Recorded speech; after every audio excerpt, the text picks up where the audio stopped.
The E. Jean Carroll verdict came back, and Trump is ordered to pay $83 million, but that is not the end of the story. I'm going to explain to you why this is actually a huge win for Trump. It demonstrates that the Democrat Party are using the legal system to do a workaround of an election. Welcome to Doug in Exile. This is where the happy patriots are. Just give me my moment to make my case on why this is a huge victory for Trump. Here's Trump attorney Alina Habba making her public statement. No. I'm glad you asked me that question. No, I'm not having any second thoughts about representing President Trump. It is the proudest thing I could ever do. What I am having second thoughts about is the license that I stand here with that the people in there are supposed to have. The verdict doesn't prove Trump's guilt. Alina Habba is saying it proves that her law license is meaningless. It undermines the law that is serving the Democrat Party. Here's Colin Rugg. Breaking: jury has reached a verdict in the Trump defamation trial. Determined Trump will have to pay E. Jean Carroll $83 million in damages. $65 million in punitive, $11 million for reputation repair program, $7.3 million in other payments. Now, according to the New York Times, the amount was so much that reporters gasped when it was read out loud. Just a side note, Trump has money. He has a very strong reason to appeal this case, but there's no jail time or anything like that.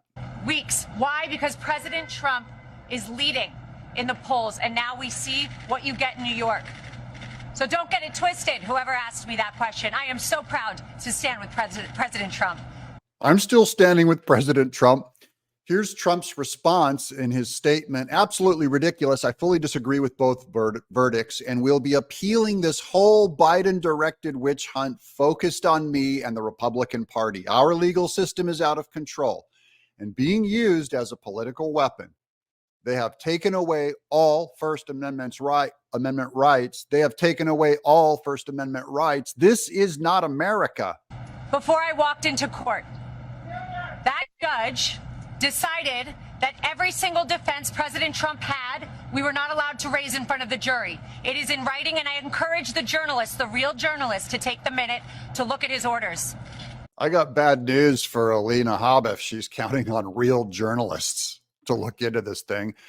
I'm a barely literate comic book artist, and I'll give you more insight on this thing than any of those journalists covering this thing will give you. That's why we judge them.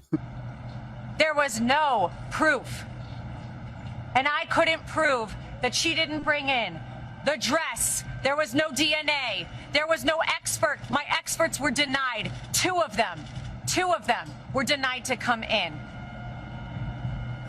They didn't let me bring up that Reid Hoffman funded Miss Kaplan. And in the end, Trump had to lose this thing to expose that. And that means we're living in a bigger form of public truth that Trump is running against the state. They're doing his marketing and branding for him. And you know what we got in there? That my witness, who was her friend, who said that she is a drug addict and the drug addict is herself. That friend, I found out in there, was paid for by Miss Kaplan's firm, and that is disgusting. That is a violation of everything I stand for, and that is why I stand with Trump. They corrupted even her, Alina Habba's witnesses. So that's how deep it goes. There's money going all around, funding the parties. This whole thing is dirty, and they're going to appeal it. Here's Jack Posobiec.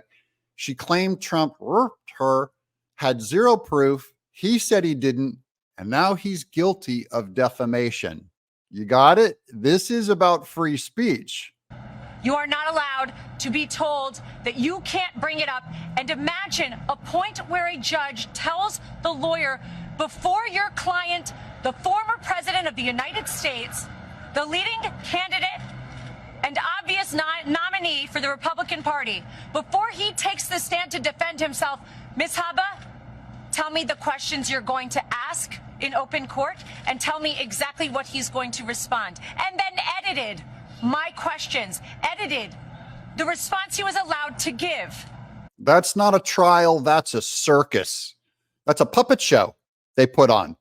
They wrote all the text that she was allowed to say. This is a leftist Democrat claimant. This is a hostile left-wing, hard left-wing judge.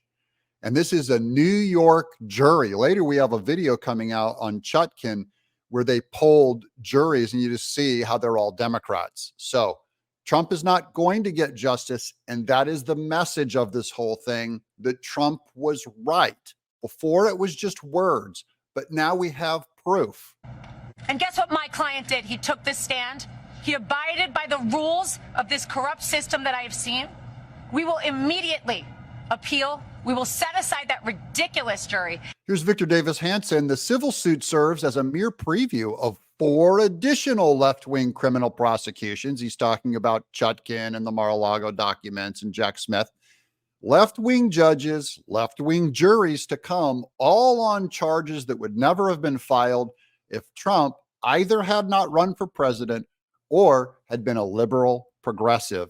The timing tells you everything you need to know. And Trump is going to appeal because, remember, the one expert came in and said that the damage would actually be $8 to $12 million. The jury comes back with $83 million. That is worthy of an appeal.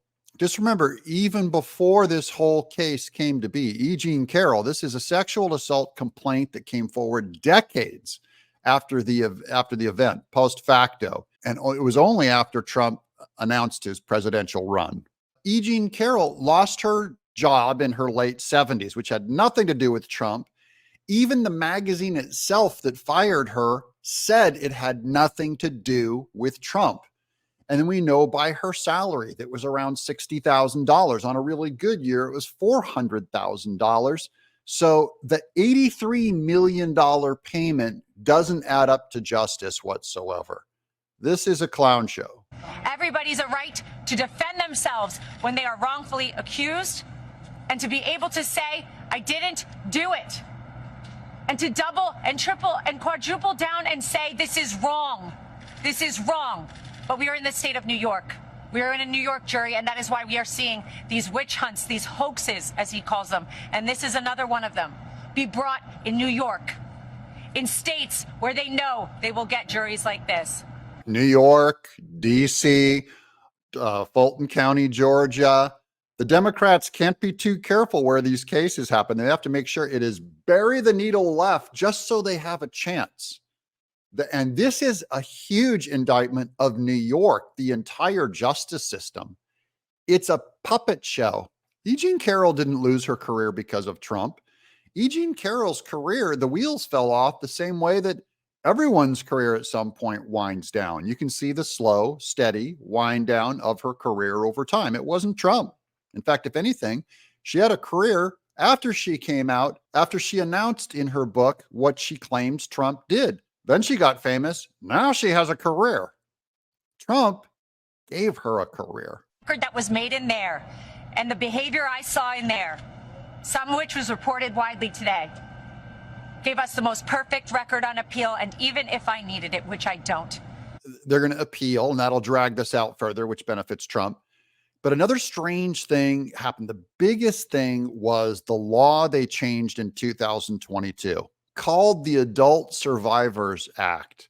That same Nikki Haley funder who funded this E. Jean Carroll case also pushed for that act. There used to be a thing called the statute of limitations in New York.